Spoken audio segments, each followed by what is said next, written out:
اللہ کے نام سے شروع جو بڑا مہربان نہایت رحم کرنے والا ہے۔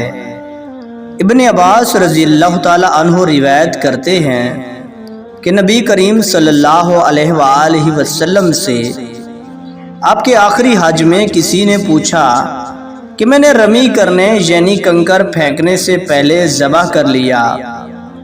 آپ صلی اللہ علیہ وآلہ وسلم نے ہاتھ سے اشارہ کیا اور فرمایا کچھ حرج نہیں۔ کسی نے کہا کہ میں نے ذبح سے پہلے حلق کرا لیا۔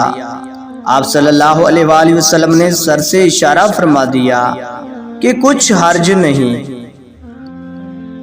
ابو ہریرہ رضی اللہ تعالیٰ عنہ روایت کرتے ہیں کہ آپ صلی اللہ علیہ وآلہ وسلم نے فرمایا کہ ایک وقت ایسا آئے گا کہ جب علم اٹھا لیا جائے گا، جہالت اور فتنے پھیل جائیں گے اور حرج بڑھ جائے گا۔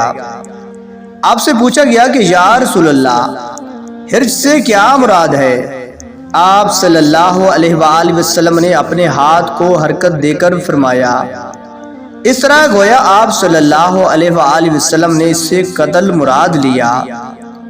دوستو، اللہ پاک سے دعا ہے کہ اللہ پاک ہمیں حدیث مبارکہ پر عمل کرنے کی توفیق و ہمت عطا فرمائے۔ آمین ثم آمین۔